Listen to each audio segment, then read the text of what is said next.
Boombox.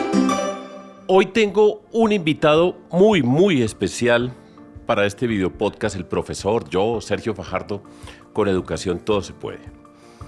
Es un señor a quien yo admiro y se llama Felipe González Márquez, presidente de España.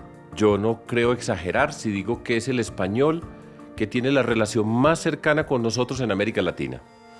En múltiples sentidos, tiene varias nacionalidades, pero desde hace muchos años ha sido una persona que nos entiende, que está cerca de nosotros en América Latina, sin duda el español más cercano a todos nosotros acá en este continente. ¿Cómo está, señor presidente? Estoy bien, bastante bien. Para la edad que tengo estoy bien. Está bueno, muy bien. Yo voy a empezar contando una anécdota que no sé si el presidente, para la edad que tiene, ya lo dijo él, se acuerda. Yo fui alcalde de Medellín entre el año 2004 y 2007 y siendo yo alcalde, el presidente fue con un grupo de personas a Medellín y hubo unos eventos allá y tuve la oportunidad de conversar con él a solas en el Hotel Intercontinental de Medellín cerca de 1 hora. Yo no recuerdo muy bien los detalles de la conversación, pero recuerdo la sensación con la que yo salí después de conversar con usted, señor presidente, y salí con una energía, con un entusiasmo, con un optimismo que me alegró, y ahora que hago la memoria, que a mí también ya se me olvidan muchas cosas, pero eso me quedó grabado para siempre, presidente. Esa fue la única vez en mi vida que yo pude conversar con usted, pero repito lo que acabo de decir, salí contento, con optimismo, con ganas de la vida, orgulloso de ser alcalde, de ser un político. Yo no sé si usted se acuerda de esa conversación o de ese viaje, pero quería empezar contándole a todas las personas que nos ven y escuchan acerca de ese episodio. Me acuerdo perfectamente del viaje, desde luego, y de la conversación, porque viví con asombro y con admiración la transformación que se estaba produciendo en Medellín, cómo había evolucionado, incluso en las consideraciones internacionales de una ciudad con ese marchamo de ciudad violenta, difícil, tal, todo el proceso de pacificación de la mano de lo que parecía fundamentalmente un profesor alcalde o un alcalde profesor. Y me acuerdo perfectamente como si fuera ahora, porque yo viví con asombro y con mucho gusto esa visita a Medellín. Yo no había tenido la oportunidad porque siempre había pegas para ese viaje. Y siempre, digamos, acompañado por el recuerdo de Belisario Betancourt, que me decía que yo merecía ser paisa, pero como no era muy creyente, que tenía esa dificultad, porque para ser paisa había que ser muy creyente. Me acuerdo mucho de esa visita y de esa conversación, porque admiraba mucho la tarea que estabas haciendo allí como alcalde. Bueno, pues me alegra muchísimo. Vamos, yo habitualmente empiezo con una pregunta de recordar los primeros pasos en la vida y siempre hago el ejercicio de preguntar a quien tengo como persona invitada si recuerda algún maestro o maestra que haya sido importante en su vida. Y yo me voy a saltar de una vez todo eso para decirte, yo leyendo tu último libro, mencionabas un profesor de química. ¿Recuerdas el nombre de ese profesor de química y por qué fue importante para No ti en me, la vida? no me acuerdo el nombre, era profesor de física y química, pero me impresionaba mucho química, porque él trabajaba, hacía la clase de química en el laboratorio. Entonces, como enredábamos los muchachos, los chicos, enredábamos durante la clase, lo que sea, y él andaba siempre con una especie de bayeta para limpiar las probetas, para los instrumentos que tenían, aparte de que era muy didáctico, muy pedagógico, tenía mucha gracia, porque cuando nos veía hacer ruido decía, ¿cómo lo quieren? ¿Con leche o solo? Como si estuvieran sirviéndonos un café. Y este hombre era, en el mejor sentido de la palabra, amable, didáctico. Entonces a mí me interesó eso, no me pasó desgraciadamente lo mismo con matemáticas, pero me interesó mucho ese y me influyó su carácter, su manera de comunicar con el alumnado, de tenerlos con proximidad y de trabajar, digamos, con la cabeza y con las manos, ¿no?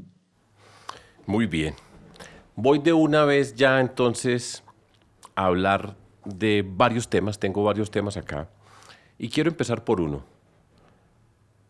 Señor presidente, usted ha sido una persona, un político, es una vida entera en la política, en lo público, servidor público, orgullosamente servidor, con todo tipo de experiencias extraordinarias a través de su recorrido en España y en el mundo, con muchas interacciones por muchas partes. Y voy a empezar entonces con una pregunta para estos tiempos, que es difícil, y hago una pequeña antesala. En estos días, ser político, por ejemplo, acá en Colombia o en América Latina, muchas veces tiene una connotación muy baja. La política está asociada con la corrupción, con malestares, con incertidumbres. Cada día disminuye el aprecio por la democracia. Y entonces, a usted, presidente, le voy a preguntar, ¿por qué la política? Hoy, después de tantos años, con todas estas experiencias en este mundo, ¿por qué la política? Como decía Machado, a los jóvenes, en la turbulenta Segunda República Española, le decía a los jóvenes, hagan política, porque en todo caso la política se hará, y si no la hacen ustedes, se hará contra ustedes. Así que comprométanse políticamente. Bueno, vamos, yo he tenido mucha vocación política, no lo puedo negar, pero no tanta vocación de poder. Y el poder es el instrumento de transformación que te permite la política, fundamentalmente, ¿no? Pero yo tenía siempre un pie en el estribo, es decir, no tenía apego al poder, pero nunca me desenganché de la política. Entonces, de los más de 80 años que tengo, más de 60 he dedicado la vida a esa vocación política o esa vocación de servicio público, incluso sin ese apego al poder. Y sin embargo, ese no apego al poder, algunos interpretan que me hizo durar mucho tiempo en la presidencia, que gané 4 veces. Y puede que tengan razón, porque forma parte de una manera de ser. Es decir, si la gente ve que no estás en la política por un interés personal, sino por una vocación de servicio, por una visión de país, lo agradece más. Por eso he tenido tantos debates con otros políticos cuando dicen, eso que estás proponiendo no es popular. Y yo tenía la impresión de que lo que no era popular era no decirle la verdad a la gente, por difícil que fuera. Y sin embargo era popular que uno enfrentara la realidad y la contara como era. Por tanto, vocación política he tenido mucho, menos vocación de poder. Cuando salí del gobierno tenía 54 años, 54. Nadie pensaba que yo estaba diciendo que había cumplido mi ciclo y que nunca volvería a aceptar una responsabilidad institucional. Claro, ahora que he cumplido 81, empiezan a creérselo, pero algunos todavía me reclaman. Dos cosas en este libro que leí, y es, hay una diferencia muy grande, y la explicas a menudo en ese libro, entre poder y autoridad. Y ahora que estamos en tiempos para gobernar, yo creo que eso es una buena lección para tenerla clara dentro de toda esa forma como la explicas. Sí, como se te diría en latín, como tú eres profesor, entre potestas y autoritas. Y es fundamental, porque al final cuando tienes poder, digamos que el poder de designar, el poder de nombrar, algunas veces le digo a algunos amigos presidentes, bueno, recuerden que si tiene la potestad de nombrar a alguien, busca los mejores significan que tienes que gobernar con gente más cualificada en las materias concretas que tú, pero si tienes potestas para nombrar, tienes que tener autoritas para ser, digamos, el coordinador, el árbitro, el que conduce el proceso del equipo. Si no tienes autoritas, la potestad se acaba en el momento que no tienes el boletín oficial del Estado. La autoritas permanece.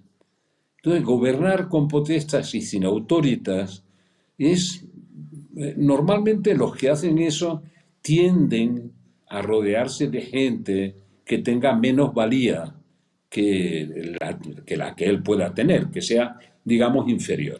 Y Sí, los que tienen autoritas no tienen ningún inconveniente en buscar a los mejores para desempeñar sus funciones, porque lo que funciona como cohesión del equipo es la autoritas, más que la potestas. La potestas es para nombrar, es verdad que no se puede cometer el error de nombrar a alguien que después no pueda sustituir. Quiero decir, que no, que se monte por encima de tu autoridad, digo autoritas de nuevo, y haga lo que quiera por su cuenta y pierda el sentido de equipo. O trate de imponerte algo amenazándote con dimitir. Eso ocurre a veces.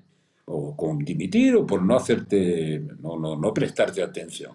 Por tanto, la diferencia es potestas, capacidad de decidir desde la representación o el poder que tiene. Autoritas es una cualidad moral, no es una cualidad que vaya unida exactamente a la potestas. Ojalá vaya unida, porque cuando pierdes la potestas, si no has ejercido el poder con autoritas, lo pierdes todo. muy bien.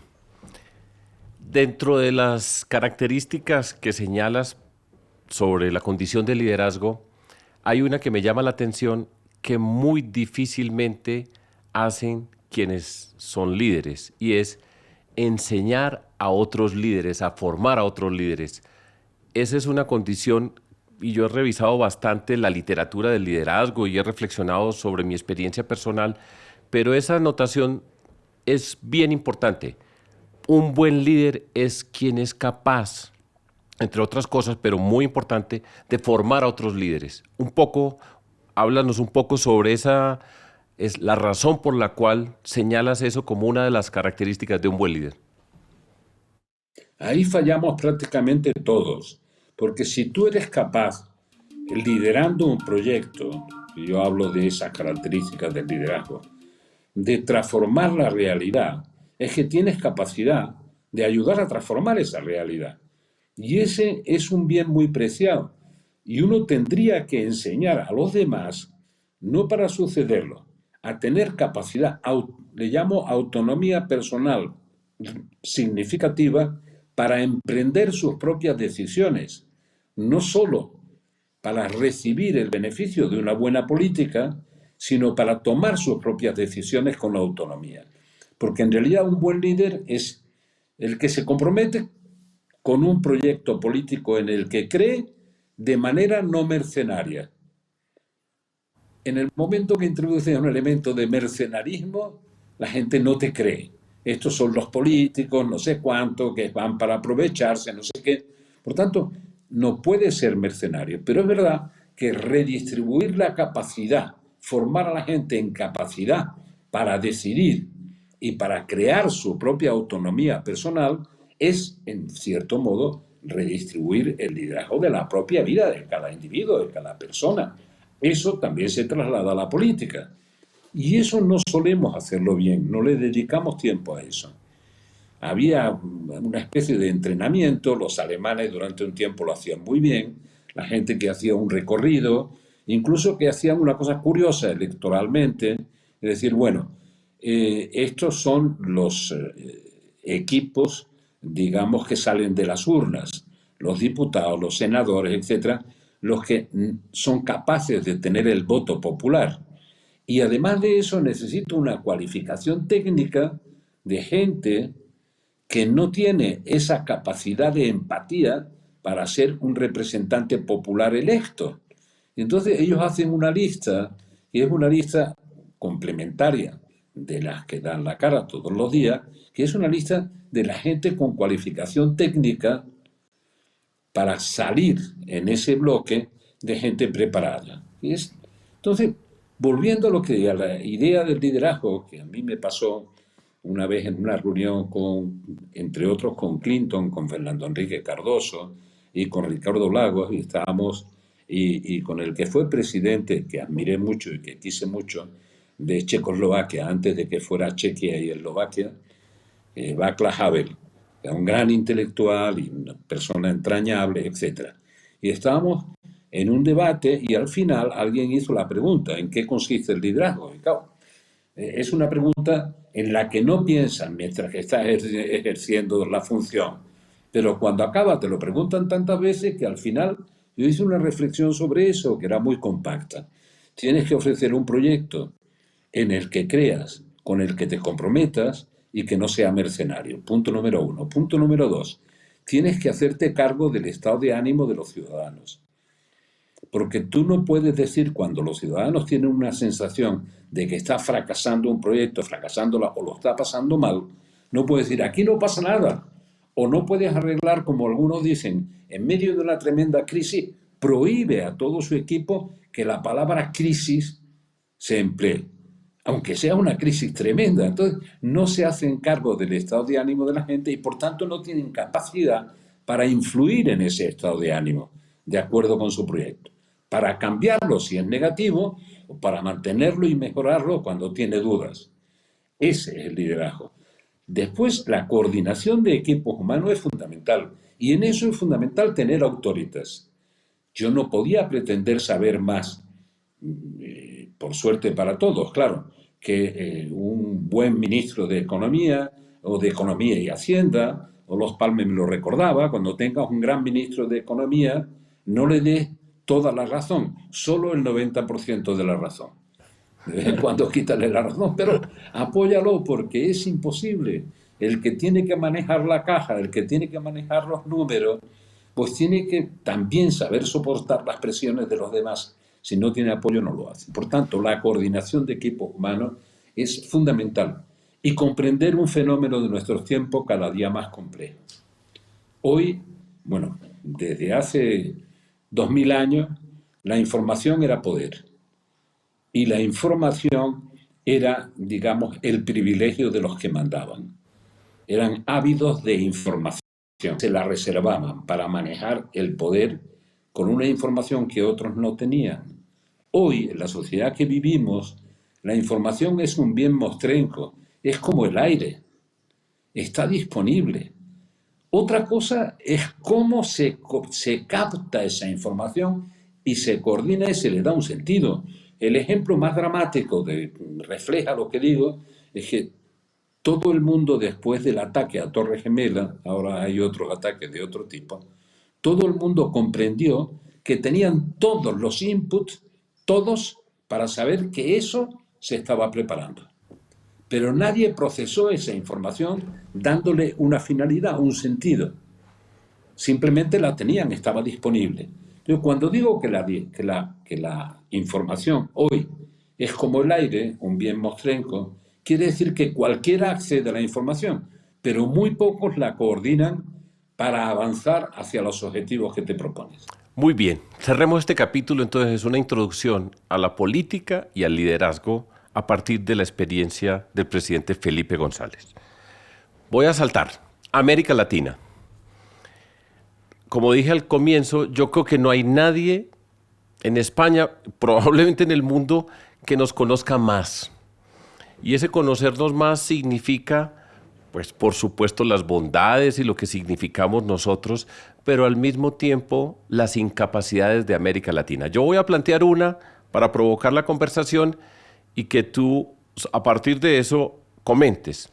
Nosotros tenemos un gran problema para trabajar juntos, adentro de nuestros países y al mismo tiempo como continente, como latinoamericanos. Has tenido la oportunidad de conocer presidentes por décadas de diferentes países, has visto todos los cambios políticos.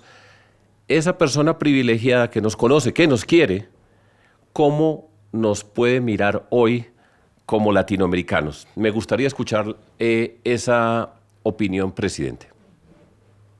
Bueno, estuve hace, no sé si 2 años, con unos chicos de toda América Latina en un seminario y que fue, la verdad es que fue muy bonito, muy interesante. Yo acababa de volar desde Buenos Aires, creo que era de Buenos Aires, hasta Bogotá, y Bogotá, bueno, y volaba en Avianca, porque la gran compañía latinoamericana y tal. Y decía, bueno, el concepto de la gran Latinoamérica sigue estando en el aire, hay que aterrizarlo. Pues todo el mundo habla de Latinoamérica como una unidad y nadie lo aterriza. Y cada vez que se hace un ensayo de integración para entendernos, en el que yo creo profundamente ese ensayo se ideologiza de tal manera que solo sirve para los que piensan como yo, no para los que tienen valores sólidos desde el punto de vista democrático e intereses compartidos, que es la única manera de hacerlo como se construyó en Europa. ¿Por qué creo que la integración latinoamericana es imprescindible? América Latina tiene 3 países en el G20.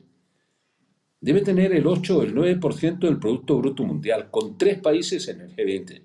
Que yo recuerde, y lo digo con un cierto dolor, pero también con conocimiento de causa, nunca se han puesto de acuerdo para ir con una sola voz a esas reuniones. Y mucho menos han reunido a los demás presidentes o líderes de América Latina para ir con una voz latinoamericana, ni siquiera en eso.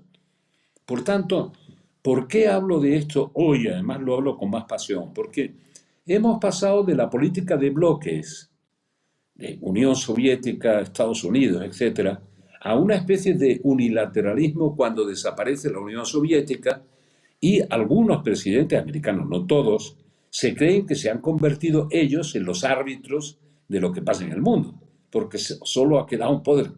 De ahí hemos derivado a una situación en la que, digamos que los países pretenden un multilateralismo puro. Dicen, yo estoy en favor del multilateralismo. Por tanto, tiene que pesar tanto en un proceso de decisiones un país, cualquiera, América Latina, un país de 5 millones o de 10 millones de habitantes como la India, con 1.400 millones. Y usted haga la reflexión que quiera del multilateralismo, pero si queremos encontrar nuevos equilibrios internacionales, hay que actuar mediante el regionalismo abierto en el que se sumen intereses y propósitos. América Latina, yo lo pienso muchas veces, ¿qué prioridad debería tener América Latina para que se uniera en este momento? Pero las prioridades o son 3 o 4, los programas son muchos, pero las prioridades, si son más de 4, no son prioridades. No hay 100 prioridades, hay 3 o 4.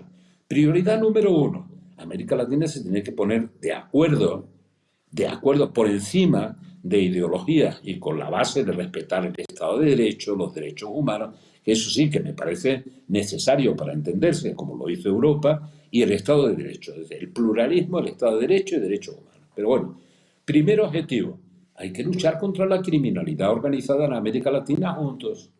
Juntos. Es que el tren de Aragua llega a Chile.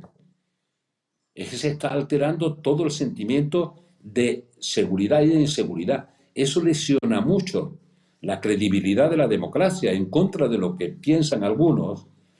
Ese es un elemento que alguna vez resumí con una frase, fue muy dura, que me costó crítica, pero que entendieron. La seguridad es una hermana siamesa de la libertad. Quien no se siente seguro no se siente libre. Quien no cree que sus hijos están seguros cuando salen por la noche, si van a volver o no a casa, no son libres. De Por acuerdo. tanto, la seguridad es la hermana siamesa de la libertad. No te sientes libre si no te sientes seguro. Objetivo para todos, naturalmente, objetivo transversal. Esto no es ser más de derecha, más de izquierda, más medio pensionista. Es un objetivo de servicio público.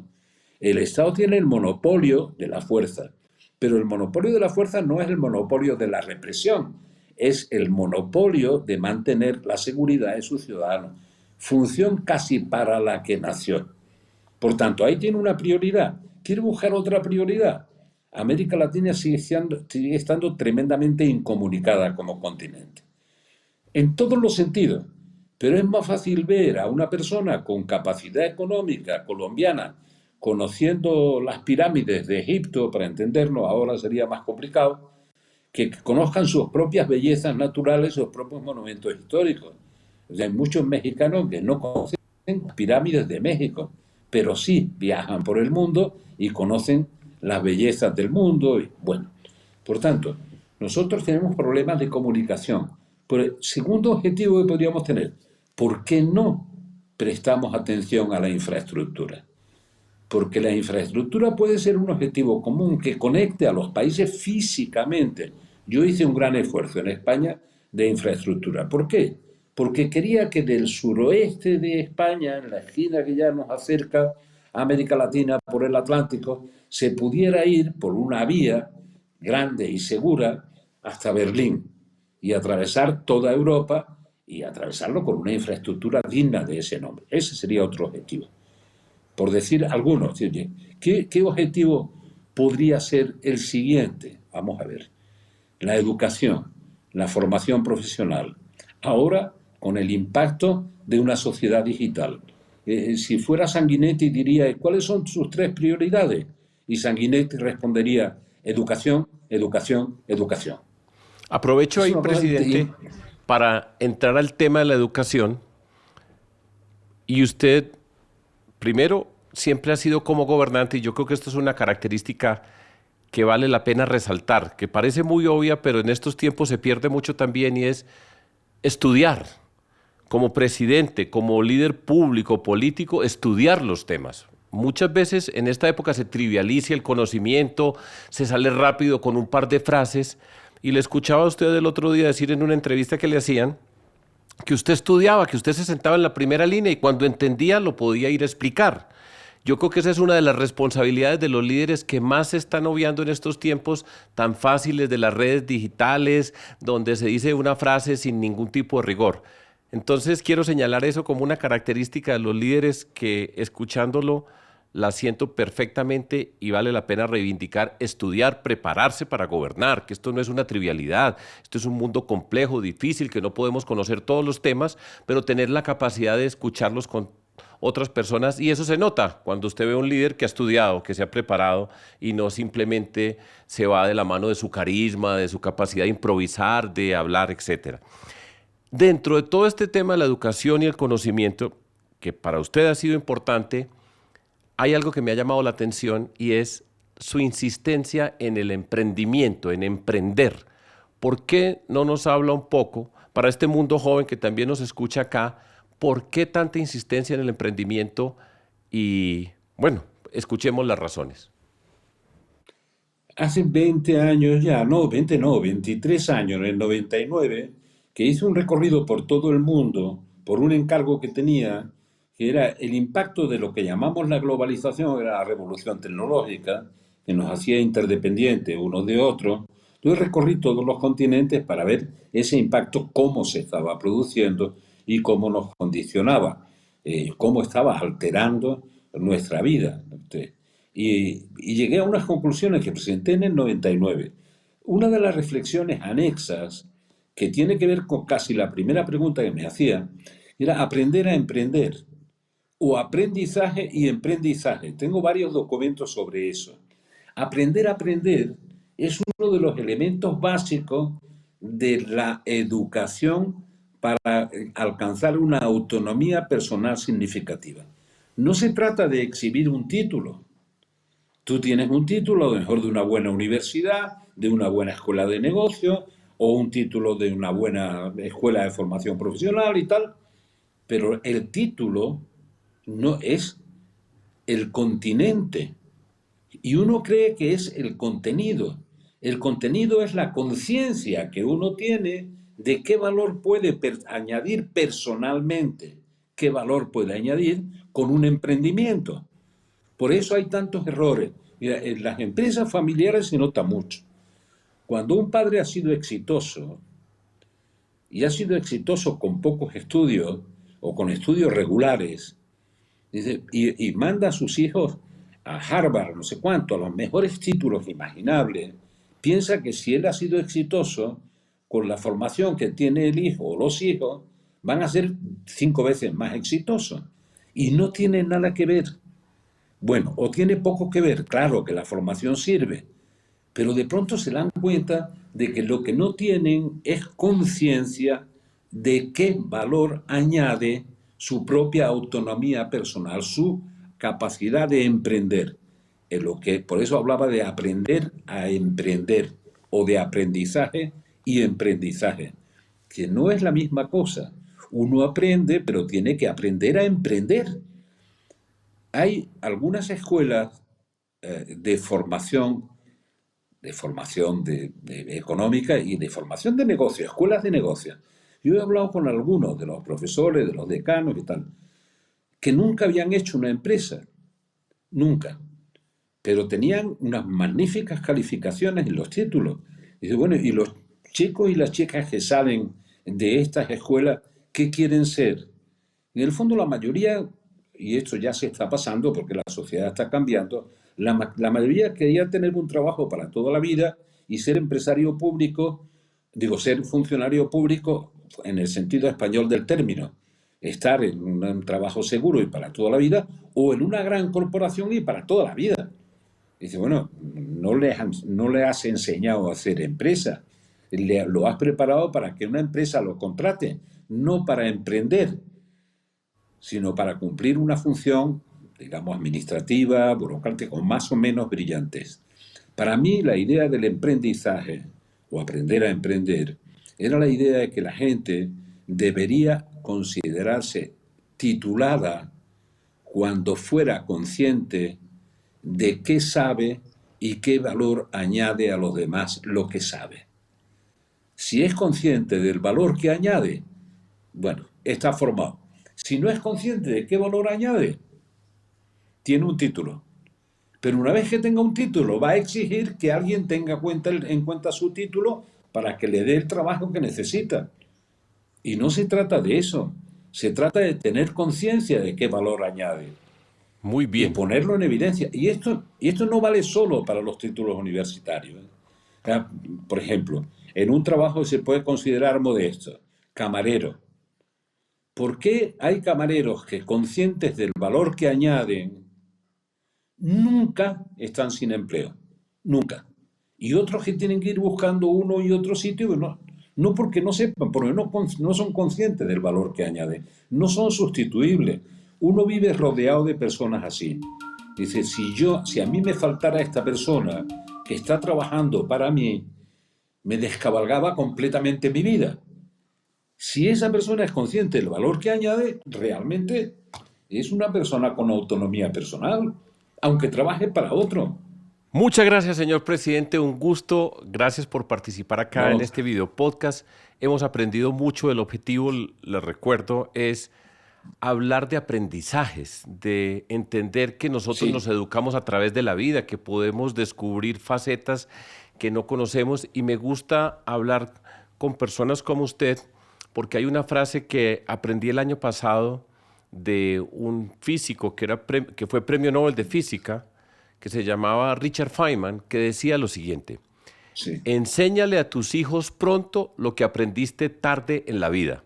Y esa frase me ha sonado a mí y por eso siempre miro con todo el respeto a las personas como usted, señor presidente, que han hecho este recorrido, que tienen capacidad de aprender, que tienen esa libertad para mirarse, para entenderse, y por eso es la invitación y mi gratitud. Entonces, muchísimas gracias, un gran gusto y pues espero que nos podamos ver en términos personales muy pronto. Hasta la vista. Muchas gracias, Sergio. Gracias por la invitación. Gracias.